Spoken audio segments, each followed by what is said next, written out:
1984 жылы шыққан Терминатор киносында роботтар есіңізде ме? Сол кездері бұл киноны алғаш рет көрген адамдар үшін кинода болып жатқан жағдай фантастика болып көрінді.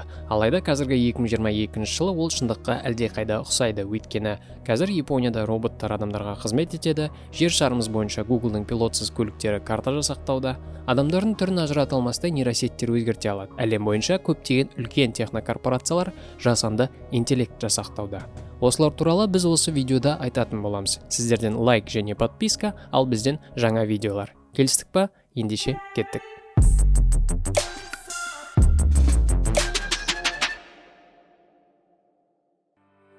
20 ғасырдың ортасында алғаш компьютерлер пайда болды. Сол кездері ғалымдарда мынадай сұрақ туындады. Компьютерлердің мүмкіндіктері қаншалықты үлкен, және де олар адамдардың дәрежесіне жете алады ма? Дәл сол кезде алғаш жасанды интеллект ұғымы пайда болды. 1943 жылы американдық ғалымдар Уоррен Маккаллок пен Уолтер Питц жүйке белсенділігіне қатысты идеялардың логикалық есебі мақаласында нақты нейрондық желіні және жасанды нейронның алғашқы моделін қалыптастыратын жасанды нейрондық желі ұғымын ұсынды.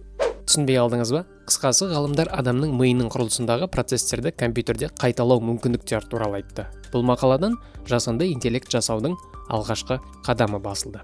Жасанды интеллект деген не? Ол адамның интеллектуалды және шығармашылық іс-әрекетін еліктей алатын жасанды түрде құрылған жүйе. Яғни, адамдай санасы бар, адамша ойлана алатын компьютер. Ол қалай? Адамның миы сонша жылдар, ғасырлар бойы қалыптасып, дамып, қиын құрылысы бар мүше емес пе? Оны қалай қайталауға болады? Кәдімгідей, адамзаттың дамуы қазір соншалықты осындай дүниелер құра алатын мықты дәрежеге жетті десек болады. Компьютерлерде біздер сияқты бірте-бірте дамыды. Олар алдымен жадыға ие болды, есептеп үйренді, ақпарат жинап үйренді, белгілі бір алгоритмдер арқылы істер атқарып үйренді. Кәдімгі адам баласыдай дамыды. Тек біздерді Құдай жаратса, компьютерлерді жасақтаған біздер, адамзат. Қазір компьютерлер көлік жүргізуді де біледі. Мысалы, мына Waymo компаниясының өндірген пилотсыз көліктері. Көріп тұрғандай, бұл көлік қала ішінде жүргізушісіз өзі жүреді. Бұл көліктерді жасанды интеллект басқарады.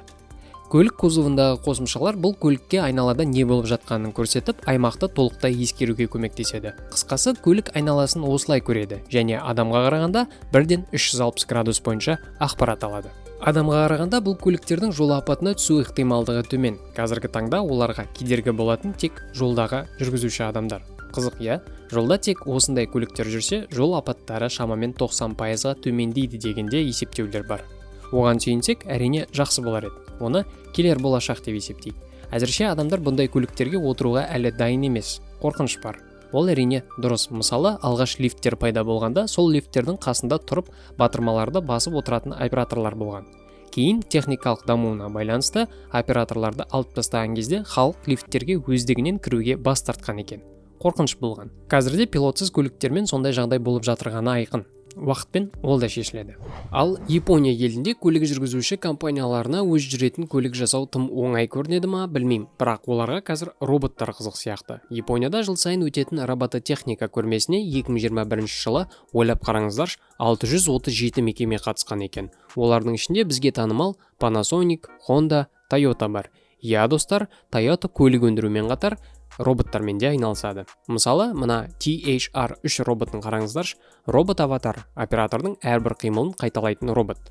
Болашақта ол адамның орнына дүкенге барып, жұмысқа барып, зат тасып, тіпті медициналық операциялар жасайтын болады делінеді.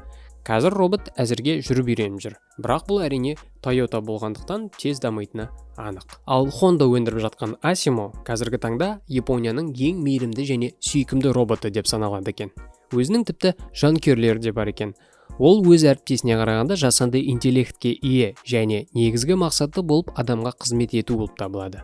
Соңғы нәтижелері бойынша қазір Asimo жүгіріп, тіпті секіріп біледі екен. Оған қоса биге дейін тасы бар. Адамның дүнияларын тасып, артынан қалмай еріп жүре алады. Әзірге Honda компаниясының робототехника бағытында ең үздік өнімі болып табылады. Көрдіңіз ғой, жасанды интеллектті жасақтау қандай дәрежеге жеткендігін. Әрине, көлік жүргізсе де, көз, құлақ, қол, аяғы болса да, адамдай болу оған әлі ерте. Бірақ адамша ойлану жағынан айтарлық жетістіктер бар.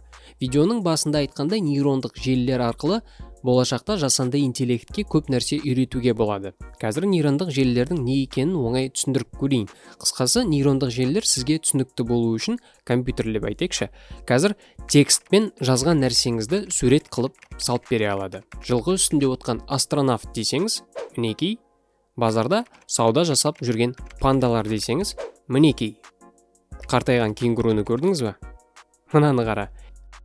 Яғни компьютер қазір суретшінің қабілеттеріне ие. Мәссаған, ол қалай десеңіз, нейрожелілер сол компьютерді бұндай нәрселерге оқытудың бір жолы десек болады. Енді түсінікті болған шығар, иә? Нейрожелі қазір кез келген видеодағы адамның түрін ауыстыра алады.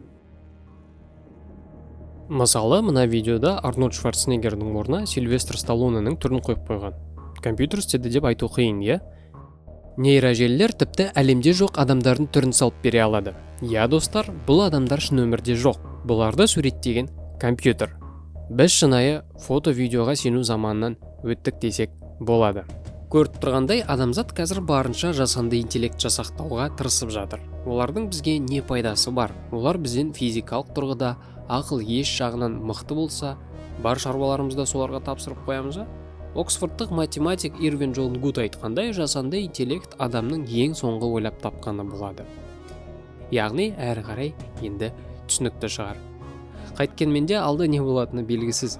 Әзірше осы, бұл видеоны жасау мен үшін оңай болған жоқ, сондықтан лайк басып, пікір қалдырып кетсеңіз, достар. Ол менің видеомды көп адам көруіне әсер етеді.